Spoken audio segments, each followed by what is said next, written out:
አንድነት የሌላችሁ ሰዎች የእብድ መጠራቀሚያ ሆናችሁ እንጂ የጥላቻ አይ ቲንክ አንድ ሀቀኛ ሰው በክብሪት በቀላሉ ብናርጎ የሚያቃጥላችሁ ገለባዎች ናቸው። ይህንን ያላነወረ ሰው ነውረኛ ነው። እኔ ከጥላት ጋር የሚያብር ጥላት ጋር የሚውል ድርጊቶቹ በሙሉ ቆሻሻን ወደ ቤቱ የሚጋብዝ ሂደትን ሁሉ የሚርሰው ለኢትዮጵያ ጠላት ነው። ኢትዮጵያን ማሻገር ኢትዮጵያ የኛ ናት። ኢትዮጵያዊ ነኝ ያለ ለኢትዮጵያ ዋጋ ለሚከፍል ሁሉ ናት ኢትዮጵያ። ባንዳ ሆኖ ለተቀጠረ ሻቢያ ለቀጠረው ሻቢያ ጋር ይሄድ፣ ምን አገባው ስለ አብይ የሚያወራ? ግብጽ ለቀጠረው እዛ ይሄድ እዛ። እና አንዳርጋቸው ጽጌ እላችኋለሁ ከህወሓት ጎን ለጎን ፓራላል ሆኖ በደርግ ስርዓት ላይ ትግራይ ክልል ውስጥ ቢሮ ተከፍቶለት ሲሰራ የነበረ ሰው ነበር።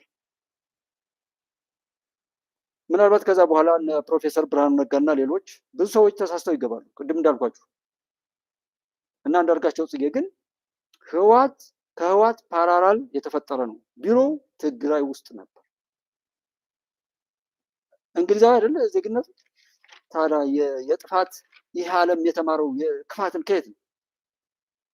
ከየት ነው የተማረው? ይሄ ዓለም ክፋትን የኢትዮጵያ ካርታ፣ የአፍሪካ ካርታ፣ ሁሉ ካርታ ማን የሰራው? ብዙ አሻጥር እኮ አለ። ይልቁንስ ቆም ብለን የሚጠቅመውን እናድርግ። አለዛም የዋልንበት ነገር እንደሚከፈለን እያሰብን እናድርግ። ቅድም ዶክተር ማናቸው የፍልስፍና መምህሩ ስለ ወልቃይት አካባቢ ጉዳይ እያወሩ ነበር። እዚሁ ላይ እስኪ ትንሽ ላሰማችሁ እንዳሰብኩት እንዳረሰው በእርግጥ እንትን ባይልም ወደ ቋራ አካባቢ ላይ የነበረውን እስኪ ትንሽ መተማ አካባቢ ነው ምናምን ምን አለ መተማ ትናንትና አካባቢ ሲተኮስ ነበር። ዝም ብሎ ድምፅ ብቻ ነው እንደው የታወቀ ነገር አለው? አይ የለውም እስካሁን ለቪዲዮ ሊሆን ይችላል። እንደዛማ ከሆነ ድምፁን ድረስ ሱዳን ገቡ ብሎ ለማውራት ሊሆን ይችላል።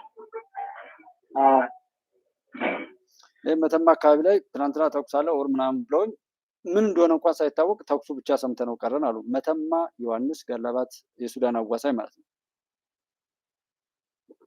ይሄን ወደዚህ ቢያመጣውት ምናልባት መሳይና መሰሎቹ በመተማ ኮሪደር የሱዳን እንትን አለ ኦር በዛ በኩል እንዲመጣ ብለው የሚቀደዱትን ነገር እንድትስቁባቸው ነው። ብሰሙም እንዳደነግጡ አይነት ነው። እኔ አሁን የማመጣው ሰዎች እንዲድኑ ብቻ ነው። ሰዎች ራሳቸውን እንዲድኑ ራሳቸውን እንዲጠብቁ ብቻ። ከዛ ባሻገር ስለሽ እንዲጠብቁት፣ ኢትዮጵያ እንዲጠብቋት፣ መከላከያ እንዲጠብቁት አይደለም። መጀመሪያ ሰው ራሱን ያድን፣ ራሱን ያድን። እያንዳንዱ ሰው እያጠፋ ያለው ራሱን ይረሳው ይሆነ። የበደላችሁት ሰው አይደለም እኮ ክፍያውን የሚፈጽምላችሁ፣ ከፋዩ ሌላ ነው። መልካም ያደረጋችሁለት ሰው ሊያስቀይማችሁ ሁሉ ይችላል። ግን ያ መልካም ተግባራችሁ ሌላ ከፋይ ተዘጋጅቶ ይመጣል፣ ስራችሁ ይከፍላችኋል፣ አያሳፍርም። ስለዚህ ክፉ ያደረገለት ሰው ያንኑ የሚመስል ክፋት ላይ መልስ እንደሚችል አስበን ምንም ትሁን ምንም ግን እንደምንከፍል ማወቅ። ስለዚህ ውሏችንን አለመርሳት፣ ውሎን አለመርሳት፣ ተሳትፏችንን አለመርሳት። የት አካባቢ? አዲስ ግራም ነው በረካይ አዲስ ግራም በደንግላና በኮሶበር መካከል ባለው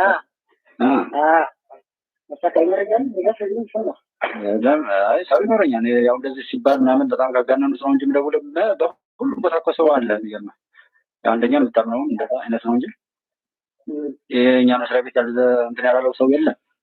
መስሪያ ቤቱ ላይ በሁሉም ስለምናውቀው እና የዛ እንትኖች የሚጨው የምዕራዊ ዙሪያ እንዴት ሆናሉ?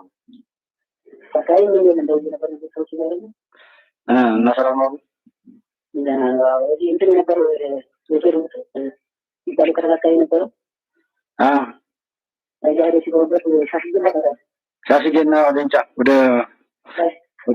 ወደ ማህበረ ስላሴ አቅጣጫ ማለት ነው። ማህበረ ስላሴ ግራ ወደ ስማህነ ተገውያለ የጥርገው ሲመጣ የግንባቱ ሲመጣ ለዚህ አካባቢ ቁስኛውን ባህጃ ደማውን ያገበው ሻሽጌ በሳሊያ ቴዎድሮስ ከተማ የገባው መከላከያ ሰራዊት እንዳልኳችሁ ያው ዛሬ ላይ ባለው እዛ አካባቢ ያለውን በሙሉ አጽድቶት የተበተነ አለ።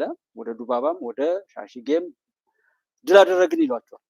ህፃናት ናቸው እንግዲህ አስቡት። በጣም በጣም ከባድ ነው። እንኳን እንዲህ በተበታተነ ባለቤት በሌለው ሁኔታ ይቅርና ሎጂስቲክስ ተሟልቶለት እንኳ ከበረሃነቱና ከመልክዓ ምድሩ አንጻር በጣም ከባድ ነው። ግን ሳሊያ ላይ ባሉበት እንግዲህ አክሽን ወስዷል። መከላከያ እያጸዳ ነው፣ በጣም በሚገባው እያጸዳ ነው ያለውና ሻሽጌ ወደሚባለው የተረፉትም ቁስለኛ በአህያ ሁሉ እየጫኑ በመንገድ ላይ ደግሞ ጥይት አይዶ ነው። ይሄ ወታደር ስለነበረ የማናገረው ሰው የጥይት ምት ወደውን ማስታገሻ ካላገኘ እጅግ በጣም ከባድ ነው የሚል ነገር ሁሉ አለው። ወደ ማህበረ ስላሴ የሚባል ታላቅ ገዳም አለ በዛ አካባቢ፣ በጣም ሰፊ ይዞታ ያለው ምናምን ነው። እዛ ጋም ፋኖች ገብተው የሰሩትን ነውር ሁሉ ይነግረናል። ወይ ዛሬ ዝክረ ሰሜን ዕዝ ላይ ስለነበርኩኝ ይህን እንትን አላልኩም። የተወሰነ ስሙትና ድምፁን የማሰማው አንድ ቦታው ላይ ያለ ሰው ካልነገረኝ እኔም የማምነው ሰው ካልሆነ በስተቀር እናንተ ፊት አላቀርብም ነው። ያ የራሴ ነው። በዋሽ የሚዋሸኝ የማገኘው ሰዎችን ባከብራችሁ የሚያከብረኝ ነው የሚጠብቀው። የምሰራው ስራ ነው እኔን የሚያጠፋኝ፣ የምሰራው ስራ ነው እኔን የሚጠቅመኝ። በዛ ስሌት ነው ለመጠንቀቅ የምሞክረው። ኢትዮጵያ እንደዚህ ብለው ብዙ የሚያጭበረብሩ ሰዎች እንዳሉ አውቃለሁ ማለት። ለዛም እኮ ነው እኛ ያቀፈው ሁሉ ወዳጅ መስሎን ብዙ ነገር የተታለን እና ድምፁ ጥራት ባይኖረውም አንደኛ እዛ ካለ ኔትወርክ አንጻር ፕላስ በሞባይል ፎን ላይ የተወሰኑ ነገሮችን ለማስረዳት ያክል ሪከርድ ማድረግ ነው። ፍትሃዊ እንድትሆኑ ነው። እኔ በተናገርኩት ብትሳሳቱ እኔ ነው የሚጠየቀው። እኔ አውርቼ ብትዋሹ ማለት ነው። እኔ ያደግኩበት ሃይማኖትም ቤተሰብም እንደዚህ ነው። አንተ በሰራው ነገር ሰዎች ከተጠቀሙ ትርፍ አለ፣ አንተ በሰራው ነገር ሰዎች ከተጎዱ ትጠየቃለህ የሚል ህግ ነው እና ስራዬን ነው የምፈራው፣ ስራዬን ነው ለመጠበቅ ለመጠንቀቅ የምሞክረው። በሱ ስሌት እዩልኝ። ጥራት እንደሌለው አውቃለሁ። ብዙ ኮመንቶች ታደርጉልኛላችሁ። አጀንዳ የሚባለው እንደ አጀንዳ ደግሞ እኔ በዋናነት ሁልጊዜም ጉባኤ ኢትዮጵያ ላይ ሰዎች ምንም ነገር ቢሰሙ ምንም ነገር ቢያዩ ያንን እነርሱ ብለው አምነውበት የሚጥሉት አምነውበት የሚጠቀሙበት እንዲሆኑ ማንቃት ማስገንዘብ። እዛ ላይ አድገን የሚጠቅመንን እንነጋገር ካልን እኮ በሁሉም ቦታ ላይ ባለሙያዎች ነው የሚጋበዙት። አንድ ሰው ሁሉን አያወራም። ስለ ፋይናንስ የፋይናንስ ባለሙያው፣ ስለ ሚሊተሪ የሚሊተሪ ሰዎች ይጋበዛሉ። እኔ አንድ በሞባይል እና ባገኘሁት ነገር ማስተላለፍም ስለሆነ ጀስት ከነበረውም አንጻር ያለኝን ነገር ማስረዳት ስላለብኝ ነው እንጂ የሆኑ ሰዎችን ስላቀረብኩ ምናምን ብዙ ሰው የሚመጣልኝ፣ የሆኑ ሰዎችን ደግሞ ስላላቀረብኩ የሆነ ሰው የሚሸሸኝ አለም። ዋናው እኔ የያዝኩት ነገር ላይ ነው የማተኩረው። እውነትን ይዤ ሰው አየኝ፣ ችግር የለብኝ። በዛ ስሜትም እንድትረዱኝ ነው። ይሄንን ጥራት ባይኖረው ከተሰባሰቡማ ይመቸዋል ደግሞ ለመከላከያ። ቴዎድሮስ ከተማ ራሱ በጣም ማለት ነው። ቴዎድሮስ ከተማ ሳሊያን አጥምተውታል ማለት ነው። ዙሪያውን አሁን እነሱ የሉበትም በዚህ ፈርዶ ሰላም። ኦኬ፣ አሁን መጀመሪያ ስለሚነግሩት ሊወጣ ይችላል። እሱም አንተራራቱ ነበር መጀመሪያ ሲወጡ አንቺን ከተባል እናንተን አድርገን ተገፋን ብሏችሁ ነበር። ደግሞ ይሄን የቴዎድሮስ ከተማን ህዝብ ምንድን ያደረጉት? ልክ መከላከያ ለመጀመሪያ ጊዜው ነው የገባው። እዛ አልሄድም፣ በጣም ሪሞት ኤሪያ ነው ሁሉም ነገር። ጀስት ሰውም ደግሞ ፍቅር ነበረው። ሲተረክ የኖረው ትርክት አለ፣ የተዛባ ትርክት አለ። አባትና ልጅ አብረው እንዳይቆሙ፣ ባልና ሚስት አብረው እንዳይቆሙ፣ ጎረቤት ከጎረቤት ጋር በጥላቻ እንዲተያዩ ሲደረት የኖረ የብዙ ዘመናት ትርክት ውጤት ነው አሁን ያለው። አማራ ክልልም በቅማንትና አማራ ተብሎ የነበረውንም እዛው መሀል ሆኜ ከ2008 እስከ 2012 ድረስ በ3-4 ዓመታት ያየሁት መከራ ማለት ነው። እዛው ሆኜ ጠላታችሁ ራሱ አንድ አይነት ህዝብ ነው፣ አንድ አይነት ቋንቋ ነው የሚያወራው። ጠላት መጥቶ የዘራውንና ሲተረክ የኖረውን ነገር ወርሶ አታውቁት።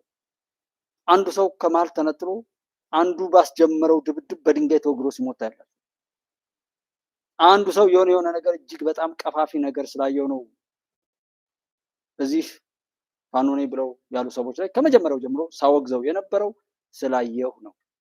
ያየ ሰው ቢናገር የጥይት ድምፅ ሲሰማ የነበረ ሰው ቢያወራ ጦርነትን አይገፋም። ግን የሚሞተው ሌላ፣ የሚሰቃየው ሌላ፣ ያ በተሰቃየው የሚከብረው የሚቀየረው ሌላ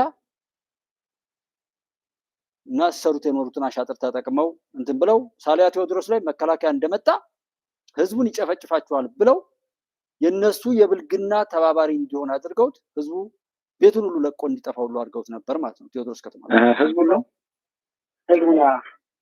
ህዝቡን እዛው ለመፍጀት በቃ ህዝቡን እናድናለን ብለው ተጠግተው እንደገና ህዝቡን መፍጀት እንተገቸዋለን እንዳናገኛቸዋል ብሏቸው ተንከስከራል። አይ መከላከያ ነው እንደዛ የሚያደርጉት። እዚህ እኛ ላይ እኮ መጀመሪያ ሲገባ በተለይ አሁን ይሄ ገና ለመጀመሪያ ጊዜ አይደል መከላከያ እዛ የገባው። ስለዚህ ሆር ተደርጎ በውስጥ የተሰራ ትርክት እኮ ነው። መከላከያ ከመጣ እንደዚህ ይሆናል በቃ ወይ በጠላትነት ወይ ተኩሱበት ወይ በቃ እንደዚህ ተብሎ ተነጥሎ የተደረገ ህወሓት ላይ ከአማራ ክልል ልዩ ኃይሎችና የአማራ ክልል ልዩ ኃይል ካገኛችሁ በቃ እጅ እንዳሰጡ ራሳችሁ እንዲሆናችሁ የሚል ትርክት ነበር። ውጭ ብለው ከከተማው ራሳቸው ተፈቷቸው ነበር ሳያዩ አየሁ።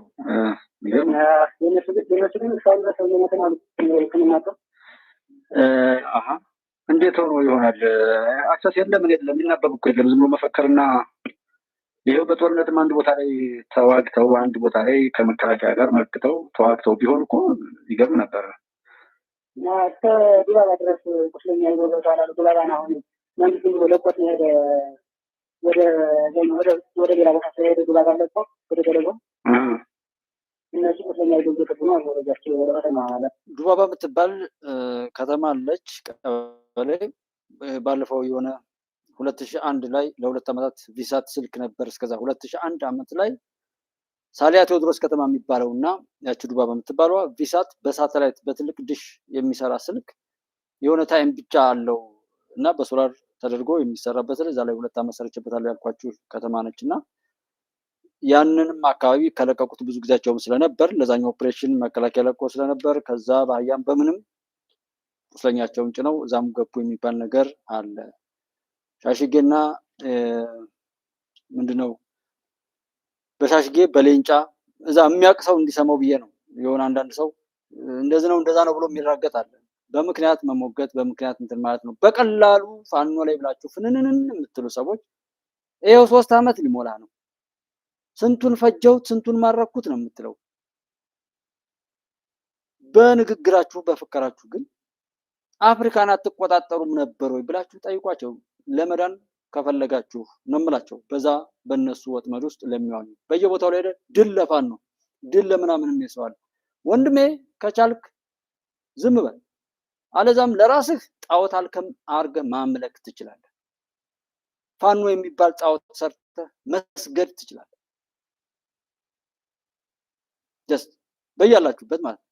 በሽታችሁን ግን ለሌሎች ለማውረስ በዛ ልክ ባታብዱ በጣም በጣም ነው የሚያሳፍር። ምን አይነት የተረገመ ቤተሰብ ቢፈጥራችሁ እንደሆነ ምን አይነት የተረገመ ዘመን ያፈራችሁ እንደሆነም አላቅ። የሌለን ነገር አለ ብሎ የሚቃዣል ዝሙ አንዴ በድንቁር ነው የወረሰው ነገር አለ። ክፋት በዚህ ልክ የሚያሳብድ ጥላቻ የሚያሳብድ ዘለፋው አፉ እንዴት እንደሚከፍት ቋና ላይ ከበተናቸው የሚያገኘው መረጃ ይኖረዋል። አሁን መከላከያ የሚመራው እንደ ሀገር ከውጭ ጀምሮ ያሉ የጥራቶችን ሰንሰለት ሁሉ ያወቀ ዝግጅት ስለሆነ የሚያደርገው እነዚህ ልጆች ግን ለብቻቸው እንዲያልቁ እኮ ነው የምናደረው እኮ። ቢገድሉ ቢሞቱም በቃ ምንም ለማይጠቅም ነገር መጫወቻ መሆናቸው እኮ ነው የሚነደኝ። ሁልጊዜ የምናደረውና ብዙ እንደውም የማልናገረው ለዛ ነበር ነው። እንደዚህ እያለቁ ተመተው እንኳን ምንም የማያውቁ ህፃናት ናቸው። አይታችሁ ከሆነ ዓለም ላይ አሁን ንጹሃን ምናምን ከሌሎች ይህንን ዓለም ላይ ንጹሃን ምናምን እያሉ የሚቀልዱ ፌዘኞች አይደሉም ወይ? በሽታውን ሁሉ ያወረሱ ከነሱ የተኮረጀ በሽታ አይደለም ወይ እንዲህ አድርጎ ሀገር ያጠፋው? ተከባብረን የምንኖርበት ሀገር ላይ የነዛ ቆሻሾች መርዝ አይደለም ወይ መጥቶ ያረከሰን? እነዛ ህፃናት እንደዛ እየሞቱ በሰላም የሚገቡት የተጸጸቱት ምን የሚሉት አሁን እያሳደዱ ቀንድ ቀንዳቸውን የሚሉ ልጆች አይወራም። ልጆች በልህ እስኪሞቱ ድረስ ጀግና እየተባሉ ለነገ ደግሞ አንተ እኮ የሞትከው አንተ አካልን ያጣኸው ተብሎ ሊተረክላቸው የማንም መነገጃው ነው። እኔ ክፋታቸው ብዬ መሳይልና መሰሎችን በጣም የምጠላቸው የተረፈው እንኳን እንዳይተርፍ ምንም የማያውቁ በእንደዛ አይነት ህፃናት ላይ የሚጨክን አውሬነት ያ እንዲገባው በቃ ፈጣሪ እንዲገባው አድርጎ የሚሰጥበት ሜካኒዝም ነው። የሰዎች ፍርድ ይህን አይፈርድም። ፈጣሪ ግን እንዲገባቸው አድርገው ይህንን ያሉትን ይህን ስቃይ በራሳቸው ላይ እያደረገ እንዳይ ነው የምመኘው። በዛ በረሃ በዛ ነገር ላይ የማይቻለው መከላከያ በትዕግስቱ ምክንያት ተንቆ የኦሮሞማ ሰራዊት ምናምን እብሪተኝነት እብሪት እንዴት እንደሚያናድድ የገባችሁ የአፋር ህዝቦች፣ የሶማሌ ህዝቦች፣ የደቡብ፣ የሐረሬ፣ የጋምቤላ፣ የቤንሻንጉል፣ የኦሮሚያ ክልል ህዝቦች እብሪተኞች እንዲገባቸው በልማቱ መሮጥ፣ በፍቅር በአብሮነት በእውቀትና በዘመናዊነት መተባበር ግድ ይላቸዋል። እብሪተኞች የመጨረሻን እንዲያፍሩ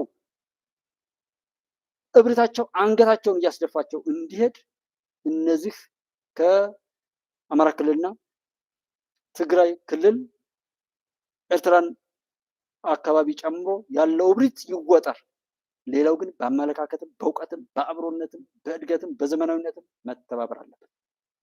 እዚህ አሩሲ አካባቢ ላይ ያለው ከአመራሩ ጀምሮ የመንግስት አክሽን እንደዚህ አይነት ቆሻሻ ነገርን የሚያስገባውን ይሄ የሀገርን ገጽታ ለማጥፋት ተብሎ እየተሸጠ የተገዛ ሊሆን ስለሚችል ከህብረተሰቡ ጋር እንዴት ማጥፋት እንደሚቻል ይታወቃል። አሪፍ የሆነ ስራ መስራት፣ በጭካኔ እንደዚህ አይነት ቆሻሻ ነገሮች ከየት እንደሚመጡ ይታወቃል። እኔ በብዙ መዘርዘር አያስፈልገኝ። በሽታው ከየት ተስቦ የት ድረስ እንደመጣ አይተነዋል። ከሻቢያ ጀምሮ እስከ ሸኔ ድረስ አንድ ቼን ነው ያለው። ስለዚህ ደቡብም ክልል ይፈጸም፣ ሶማሌ ክልልም የሆነ ጥፋት አጠፉ ይባል፣ አማራ ክልልም ትግራይም ሆነ ኤርትራ ውስጥ አንድ ነው በሽታው። በሽታን ባጭሩ መቁረጥ፣ በመካከላችን ያለውን ነገር መናበብ፣ የሚጠቅመውን ነገር ማወቅ፣ መጠበቅና ማስጠበቅ ላይ መስራት። ከዛ ባለፈ በዚህ ነው የምንበልጠው፣ በመሰልጠን በማወቅ በዘመናዊነት ነው። የኦሮሞማ ሰራዊትም ይሁን ግባ ሰራዊቱም ትምህርት አትማርም ብሎ የዘጋው ይዝጋ፣ የሚገባው ይገባዋል። ያው የገባውም ደግሞ ልጆቹን እያስተማረ ያለ አለ። ህዝቡ ከራሱ በራሱ መፍትሄ እየሰጠ ከመንግስት ጋር ቆሞ መከላከያ ሰራዊትን እያጀገነ የሚሰራ ብዙ ስራ ስላለ ይህ አልገባው ላለና እርስ በርሱ የሚራገጥ ጥቂት አካባቢ ላይ እንዳለው ደግሞ ያ ይገባዋል። በዘላቂነት የምንሻገረው በልማት ስለሆነ እሱ ነገር ላይ ትኩረት መስጠት፣ የትኛውም ቦታ ላይ በፍቅር በመተሳሰብ በአብሮነት አብሮ መሆን መረዳዳት።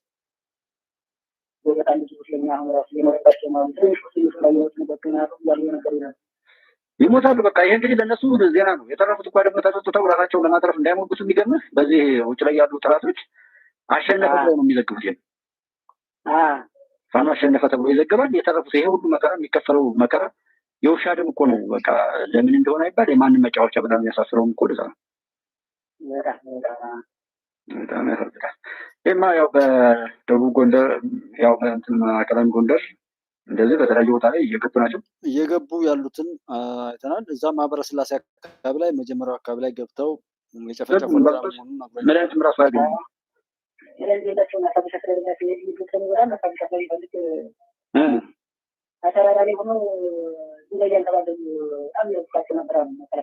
መከላከያ ሲሄድ እና ሲንቀሳቀስ በናዳ በድንጋይ ናዳ እየመጡ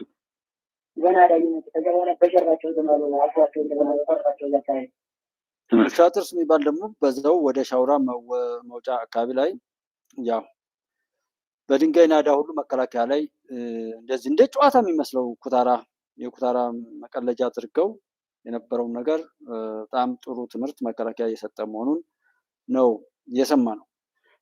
ስለዚህ የሚበጀው እኔ የተረፉ ሰዎች ደስ የሚለኝ እንኳን በህይወት ገቡ፣ ቢሞቱም ቢገሉም ጥላት የሚጫወትበት ከገጽታ ግንባታ ጀምሮ ህዝባችንን እርስ በርሱ እያባላ ደም እያፋሰሰ ደም እያቃባ እነርሱ መጣያ ያጡለትን አንድ ቀን እጃቸው ላይ ተተኩሶ ወይም እግራቸውን ሰብሮ ሲጥል ያላዩትን ጥይት ድምፁን ያልሰሙትን መሳሪያ የጦር መሳሪያ እያመጡ ለኛ ይሰጣሉ። በዛ የኔት ወንድሞች በማያውቁት ተጠርፈው ገብተው መውጫ አጥተው ሄዳሉ። ተማርኮ የሚሉት ደግሞ እጅግ በጭካኔ ፈጣሪ እንዳይመራቸው አድርጌ የምናገራቸው ባንዳነት ክብራቸው ሆኖ ስለመጡ ማለት ነው። ሌሎቹ የልዩነት አጀንዳ አምጥተው ተጣላን ሲሉ ኖ ይሄንን ኢንተርቴን አናደርግም፣ ይሄንን አንዘግብም ነው ያለው። የሚያሳዝናችሁ እኮ እዛ ያለፍነው ቻሌንጅ ሳያልፍ እዚህ ዲያስፖራ ላይ እኔ ካልዘወርኩት በሚል ግብግብ የተፈጠረ ስፕሊት በተለይ ከአፋሕድ ጋር በተገናጠረ ስፕሊት ይህንን የተከበራችሁ አድማጭ ተመልካቾቼ ለምንድን ነው እነዚህ ሰዎችን የምታሰማን የምትሉትን እኔ አሁን እያመጣው የማሰማችሁ እንድናቃቸው መታወቅ ስላለባቸውና እንደነዚህ አይነት የተረገመ ፍጥረት የትኛውም ምድር ላይ ቢኖር እርግማን የፈጣሪን ቁጣ ይቀሰቅስ እንደሆነ በሽታ ያመጣ እንደሆነ ትንሽ ትልቁ እንዲያውቃቸው ነው። አይ ጩኸታቸውንና ደግሞ የመጣነውን ድል አግኝተን ከፈጣሪ ጀምሮ ጀግኖቻችንን እንድናመሰግንም ለማድረግ ነው። ፔላልታቸው መሰረታቸውን እንይ ከተባለ ሁሉም ነገሮች ላይ መነሻ መሰረት አላቸው። እኔም አንተም አንቺም ሁላችንም የሆነ መሰረት አለን። ባንዳዎች፣ ጽንፈኞች፣ ዘረኞች፣ ጎጠኞች በዚህ የተበከሉና አንድም ቀን ቢሆን መጥፋትና መጠፋፋትን ፈጥረው ወይም ሲፈጠር ዝም ብለው ከተፈጠረ በኋላ እየጮሁ ሌላ መጠፋፋትን የሚዘክሩ ፖለቲከኞችንም ጭምር መሰረታቸው ሁሉ ጥፋትና መጠፋፋት ነው። ዘረኞች፣ ባንዳዎች፣ ጽንፈኞች፣ ጎጠኞች በሙሉ መሰረታቸው ምንድነው? መጠፋፋት፣ ጥፋትና መጠፋፋት ነው። ይህንን ውጤት ሊያመጣ የሚችል ንግግር፣ ስብሰባ፣ ሂደት ሁሉ ነገር ያደርጋሉ። ሲዘፍኑም ጥፋትና መጠፋፋት ነው። ሲሰበሰቡም፣ ኮንሰርት ሲያዘጋጁም፣ ሲምፖዚየም ሲያዘጋጁም፣ ነፃነት ብለው መድረክ ሲከፍቱም፣ ስብሰባ ኦር የሆነ ነገር ምንም ነገር ቢያደርጉ፣ ኢንቨስት ቢያደርጉ ጥፋትና መጠፋፋት ፍሬው የሆነ ብቻ እንደሆነ እንድታዩ። ሀገር ወዳዶች ደግሞ ሀገርን፣ እውነትን፣ ሰውነትን፣ ኢትዮጵያዊነትን መጠበቅ ማኖርና ማስቀጠል የሚል መሰረት አላቸው። ሰው ሀገር ወዳዶች ወይም እውነተኛ ሰዎች እውነትን ለመኖር ሀገርን ለማስቀጠል ሰውነትን ለማክበርና ለማስከበር የሚል መሰረት ላይ ቆመው የሚያደርጉት ድርጊት ሁሉ በዛ መርህ እንደሚደረግ ማወቅ ነው። ሰው በእነዚህ ከፍለን የምንሰማቸውን ሰዎች እንድንሰማቸው ሳትገረሙ ጥቂት እያየን እንድንታዘብ እፈልጋለሁ። የመጀመሪያው መድረክ ያደረግነው ሚሊኒየም አዳራሽ ነው። ብዙ ህዝብ አለበት። በላይቭ ቲቪ ሁላችሁ ወይ ነበራችሁ ወይ ሰምታችኋል። ካልሰማችሁ አሁን ገብታችሁ ዩቲዩብ ላይ ስሙት። የመጀመሪያው ስብሰባ አሰብ ነው። እሳቸው ባሉበት ከኢሱ ወዳፎም ጋር የምንካፈለው አሰብ ይሆናል። ለህዝብ በሚገባው ልክ የረሳችሁን ለማስታወስ ብቻ ነው። ኤርትራ ስመላለስ አስመራን ካየሁ በኋላ ከክቡር ፕሬዝዳንቱ ጋር አሰብ መሄድ ፈልጋለሁ ብዬ አሰብ ሄጄ ነበር። አሰብ ባህሩ ጋር ቆመን ያወራን ምንድን ነው? ስለ ፖርት ነው። ተመልሳችሁ ማየት ትችላላችሁ። የት? ኤርትራ ምድር ውስጥ። ሶስተኛ የመደመር ትውልድ መጽሐፍ ላይ እና ምን ሲውስ ነው ማለት ነው ባለቀው በግራዊ ያልተናገሩት የለም። እነሱን እናያቸውና አሰብ ወደብ ከሞላ ጎደል ባለፈው ጊዜ ሰውያችሁን ደግሞ አሰብ ወደብ ከሞላ ጎደል ባለፈው ጊዜ እንደተገለጸው የግመሎች ውሃ መጠጫ ቦታ ነው። ስለሌለን እናልቃለን የሚባል ነገር ትርጉም የለውም። የ21ኛ ክፍለ ዘመን አስተሳሰብ አይደለም። የወደብ አገልግሎት እንደ ነዳጅ፣ እንደ ባንክ አገልግሎት፣ እንደ መኪና በገበያ የሚሸጥና የሚገዛ አገልግሎትና ሸቀጥ ነው። ተራራና ወንዝ መቁጠር አይደለም። ባህር የሚገባበት መሬት አለን የለንም አይደለም። አሰብ ወደብ ከሞላ ጎደል አሰብ ወደብ ህወሓቶች ትልቁ ችሎታቸው ወዳጅን ጠላት ማድረግ ነው። በተቻለ መጠን ህወሓት ወዳጅ እንዳይኖረው ማድረግ በቃ ትልቁ የህወሓት ስትራቴጂ። አሁን ያሉት ህወሓት አመራሮች ትልቁ የሚጠቀሙበት ስትራቴጂ ህወሓት ደጋፊ እንዳይኖረው፣ ህወሓት ወዳጅ እንዳይኖረው ማድረግ ነው። ሰው እንዳይኖረው ማድረግ ጉደኞችን ሳንሰማ እንስማቸው እስኪ። ጉደኞችን አሁን በዛ መሰረት ላይ ሆነን ባንዳ የሆነ ሁሉ ምን ሊያደርግ እንደሚችል ማየት መስማት ነው እና በዛ ስሜት እንድትበትና ወዳጅነት መፈጠር በጀመረበት ወቅት የአሰብ ጉዳይ ማዕከላዊ ጉዳይ እንደሆነ ዘበትና ወዳጅነት መፈጠር በጀመረበት ወቅት የአሰብ ጉዳይ ማዕከላዊ ጉዳይ እንደሆነ ይህም በነገራችን ላይ ክቡር ጠቅላይ ሚኒስትራችንን ካሉትን ጋር የኤርትራው ፕሬዝደንት ጭምር አልፎ አልፎ በተዘዋዋሪ መንገድ አሰብን እኮ ምን አለ ኢትዮጵያን ብትጠቀም የሚል ነገር ወዲህ ወዲያ የሚሉት ነገር አለ። ነገር ግን ባለመታደል አንፎርቹኔትሊ ኢትዮጵያ ወደዛ አካባቢ ግንባታ ስትጀምር፣ መንገዱን መጥረግ ስትጀምር፣ አንዳንድ ስራዎችን ስትጀምር ይሄን ማቆማቸው በጣም አሳዛኝ ነው የሚሆነው። በእርግጥ ይሄ ተንኮል ነው። ኢትዮጵያን ለማዳከም፣ ኢትዮጵያ እንዳትሻሻል፣ ኢትዮጵያ እንዳታድግ፣ ኢትዮጵያ እንዳታንሰራራ እንደ ተንኮል ነው መወሰድ የሚገባው የሚል ነገር አለ። እነዚህ ጥሪ የሚደረግ በተለይ በዲፕሎማሲ መስክ አሁን መሰራት ያለበት ነገር ወዳጅ ሀገሮች ከዚህ ቀደምም በዚህ ደረጃ ያረዱበት ሁኔታ አለ። በህዳሴ ግድብ ላይ ረድተውናል። ለምሳሌ ያህል የህዳሴ ግድብን በሂደት በመቃወም ግብጾች በተባበሩት መንግስታት ድርጅት የጸጥታ ጥበቃ ምክር ቤት ላይ ያደረጉትን እንቅስቃሴ ለማክሸፍ የረዱን ትላልቅ ሀገሮች አሉ። ምስጋና ይገባል። እዛ ላይ ካፒታላይዝ ማድረግ ያስፈልጋል። ያለን ይዘን አሁንም በዚህ በቀይ ባህር ጉዳይ ላይ በተለይ በዚህ በባህር በር ጉዳይ ላይ መስራት የሚያስፈልግ ይመስለኛል። በዚሁ በህዳሴ ግድብ የተገኙት ሙከራዎች፣ የተገኙት ስኬቶች አሁን ለባህር በርም ልንጠቀምባቸው የሚገቡ ነው የሚሆኑት። ይህንን አሁን የዲፕሎማሲ ስኬቶችን መጠቀም እንዳለብን ነው My name is Masfur Moran. I am from Addis Ababa. I'm a retired professor. Thank you, Mr. Chairman.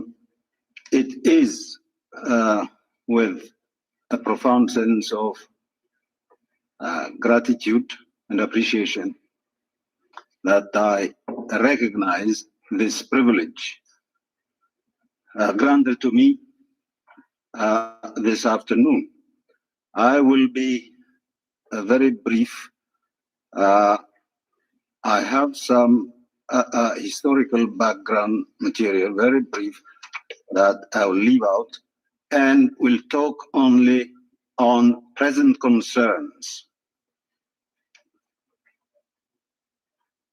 Allow me to relate a story I heard just before coming to the United States. An elderly lady, the mother-in-law of someone I know, was expected. ይሄ መስፍን ለማርያም ያወሩበት የዶክተር እዚህ ላይ እንደመጣ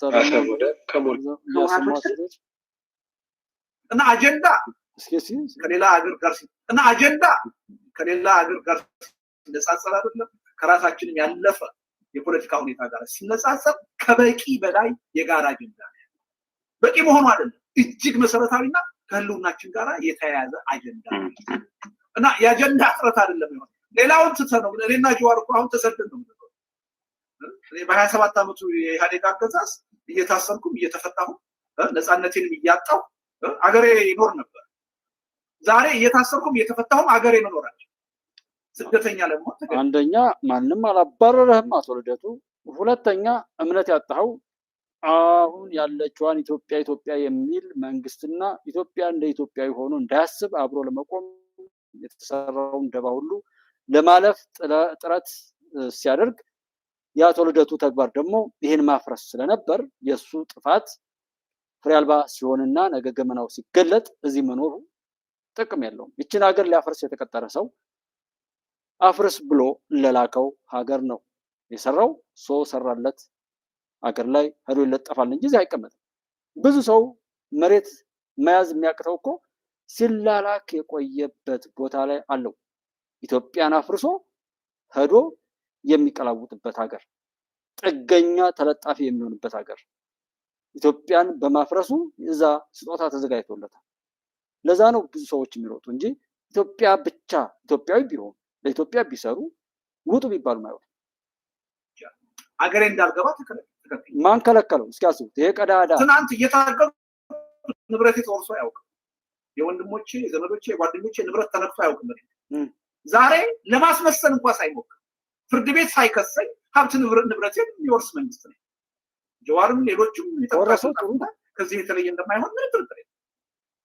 ይሄ እኮ የጋራ አጀንዳ እኮ ነው። እና ጀዋር ኢትዮጵያ ውስጥ ሆነን የሰላማዊ ትግል ማካሄድ እየፈለገ ከችግሩ ጋር ከአምባገነኑ ጋር ከህዝባችን ጋር ተፋጠን መኖር እየፈለግን እኮ ሀገራችን መግባት ያልቻልንበት እና ጀዋርንም መንግስትን ያስወጣው አንተንም መንግስትን ያስወጣ ልመለስ ነው ብለን እንዳትመለስ ብሎ ነው የቀረው።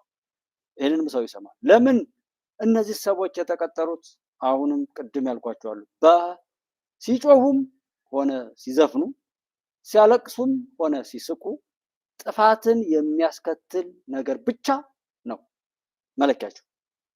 ግባታቸው እንደዛ ስለሆነ እንደገና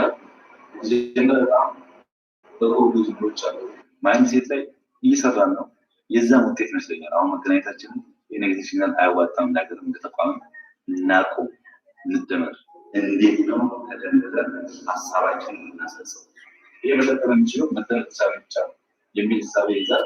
እነዚህ ለመደመር ለመተካታት በሀሳብ ተደምሮ ሀሳባቸውን እኛ ውስጥ ለማኖር የመጡ ሰዎች ናቸው።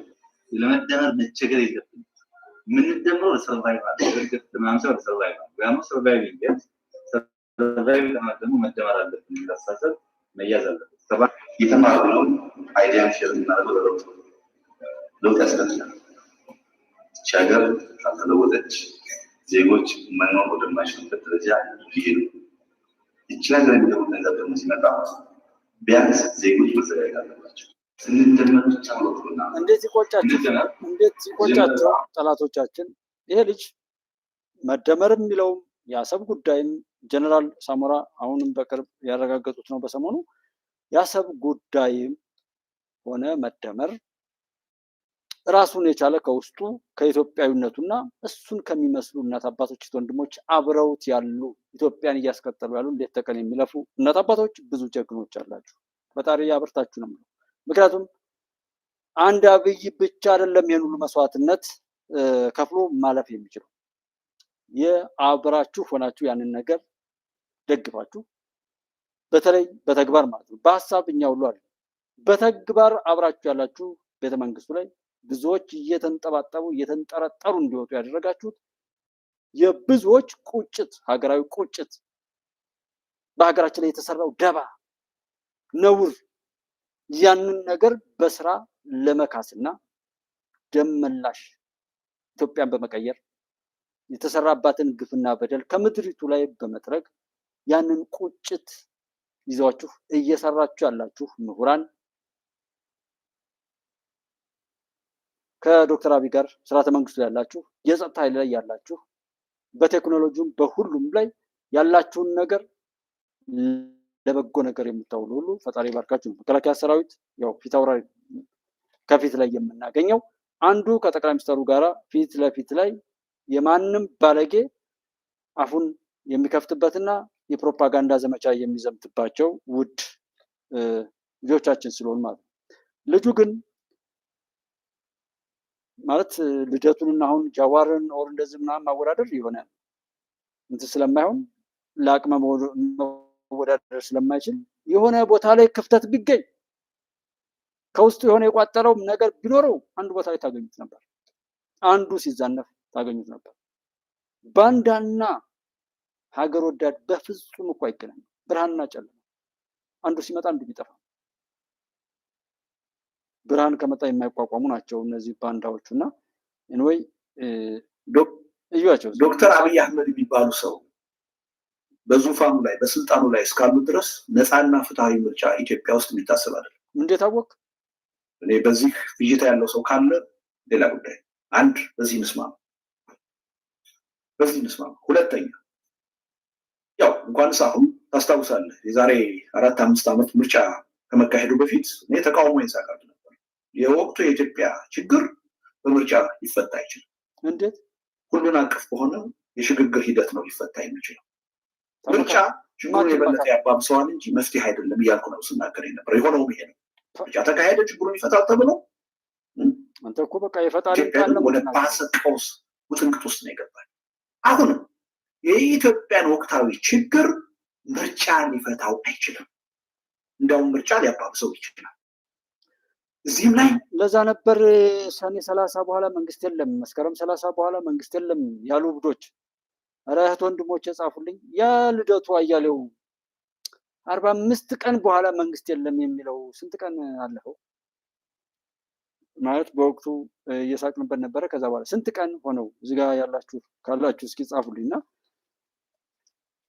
እኔ ማፈሪያ መበላሸት በአንዳነት እንደዚህ ነው። ምንም አይነት ሰውነትንም ቢሆን እንደው ሳያበላሽ አይተው ሁለመናው የተበላሸ ሰው ይሄ ሰውዬ ተረጉሙት ነገር ነው የተናገርኩት። የኢትዮጵያ ድል ይቀጥላል።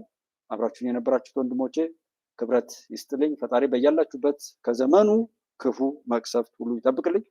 ኢትዮጵያ ሀገራችሁ የራሳችሁ እንድትሆን በባለቤትነት መንፈስ እንድትንቀሳቀሱ እያሳሰብኩ ኢትዮጵያ ታበጽሕና በእግዚአብሔር። ኢትዮጵያ ድል ይቀጥላል። መቼም የትም እንዳይደገም የጀግናው መከላከያ ሰራዊትን ጥቃት እዚህ ላይ አስቁመን ኢትዮጵያን የሚያሻግር የኢትዮጵያ የአብዮት መነሻ ሆኖ ይቀጥላል። ክብረት ይስጥልን ለጀግናው መከላከያ ሰራዊትና ኢትዮጵያን ለማሻገር ለሚሰሩ ለሚያሰሩ አብራችሁ ለቆማችሁ ሁሉ እላለሁ። መልካም ጊዜ።